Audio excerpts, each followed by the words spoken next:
പലരുടെയും ഒരു വിഷമമാണ് പണം കടം കൊടുത്തിട്ട് തിരികെ കിട്ടില്ല എന്നുള്ളത്. പൊതുവേ എല്ലാവർക്കും ഒരു വിഷമമുള്ള കാര്യമാണ്. ഒന്നാമത്തെ കാര്യം എന്ന് പറഞ്ഞാൽ പണം കടം കൊടുക്കാതിരിക്കുക എന്നുള്ളതാണ് കഴിവതും.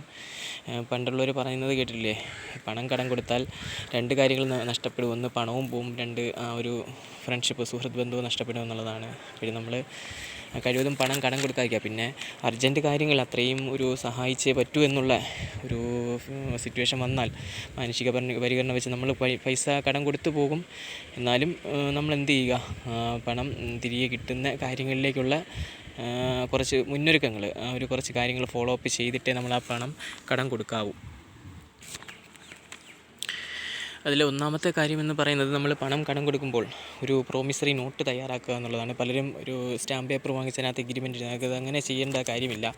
അതല്ല യഥാർത്ഥത്തിൽ ചെയ്യേണ്ടത്. അതൊക്കെ പറഞ്ഞാൽ ഒരു എഗ്രിമെൻറ്റ് ആയിട്ടുള്ള കാര്യങ്ങളൊക്കെ വേണ്ടിയാണ് ഈ സ്റ്റാമ്പ് പേപ്പർ ഉപയോഗിക്കുന്നത്. സാധാരണ നമ്മൾ ചെയ്യേണ്ടത് ഒരു പ്രോമിസറി നോട്ടാണ് തയ്യാറാക്കേണ്ടത്. വേറെ ഒന്നുമില്ല. അതിനകത്തൊരു റവന്യൂ സ്റ്റാമ്പ്, ഒരു വെള്ള പേപ്പർ എടുത്ത് അതിനകത്തൊരു റവന്യൂ സ്റ്റാമ്പ് ഒട്ടിച്ചിട്ട് അതിനകത്ത് നമ്മൾ ഈ പറയുന്ന കാര്യങ്ങൾ, പണം കടം കൊടുക്കുന്ന ആളുടെയും വാങ്ങുന്ന ആളുടെയൊക്കെ കാര്യങ്ങളെല്ലാം എഴുതി ഇത്ര ഡേറ്റൊക്കെ ഇട്ട് ഒരു കാര്യങ്ങൾ തയ്യാറാക്കി ഇടുന്നതാണ് പ്രോമിസറി നോട്ട് എന്ന് പറയുന്നത്. അത് കഴിവതും ഒരു വക്കീലിനെ കൊണ്ട് തന്നെ ചെയ്യിക്കുക എന്നുള്ളതാണ്. ആധാരം എഴുത്തുകാർ ചെയ്യും, പക്ഷേ ഒരു വക്കീൽ ചെയ്യുകയാണെന്നുള്ളത് പെർഫെക്റ്റായിട്ട് ചെയ്യാൻ പറ്റുമെന്നുള്ളതാണ് വക്കീലിന്. കാരണം വക്കീൽമാർക്കെന്ന് പറയുമ്പോൾ അതിൻ്റെ എല്ലാ ലൂപ്പ് ഹോളുകളും പഴുതടച്ചുകൊണ്ട് തന്നെ അതിൻ്റെതായിട്ടുള്ള കാര്യങ്ങളെല്ലാം എഴുതി ചേർക്കാൻ പറ്റുമെന്നുള്ളതാണ് ആദ്യത്തെ കാര്യം എന്ന് പറയുന്നത്.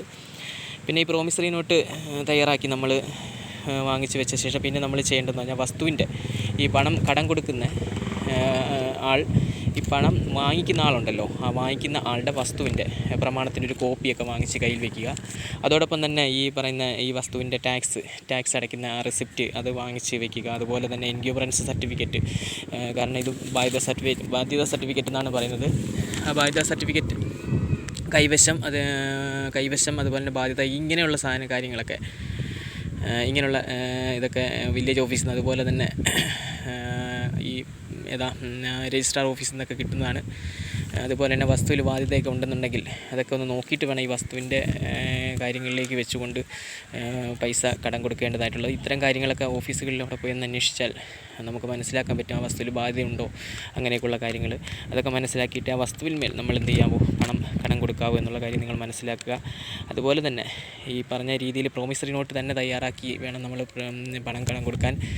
സ്റ്റാമ്പ്, റവന്യൂ സ്റ്റാമ്പിന് അത്രയ്ക്കും ആ വാല്യൂ ഉണ്ട് എന്നുള്ളതാണ് നിങ്ങൾ മനസ്സിലാക്കേണ്ട കാര്യം.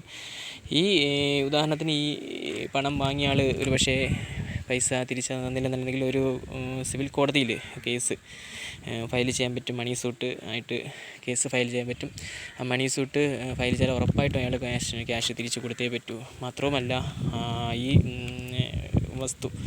ഈ വസ്തുവിൽ മേലെ അയാൾക്കെതിരെ അറ്റാച്ച്മെൻറ്റിനൊക്കെ എന്ത് ചെയ്യാൻ പറ്റും, ഓർഡർ ഇടാൻ പറ്റും. പിന്നെ ആ വസ്തു കൊണ്ട് അയാൾക്ക് ഒരു ഉപയോഗം ഇല്ലാതെ വരും. അതുകൊണ്ട് പണം വാങ്ങിച്ചിട്ട് ഇതേപോലെ പണം കടം വാങ്ങിച്ചിട്ട് ഇതുപോലെ തിരിച്ചു തന്നില്ലെങ്കിൽ 8ൻ്റെ പണി തിരിച്ചു കൊടുക്കാനും പറ്റും. അപ്പോൾ ഈ കാര്യങ്ങളൊക്കെ ഒന്ന് ഫോളോ അപ്പ് ചെയ്യുക. ഓക്കെ.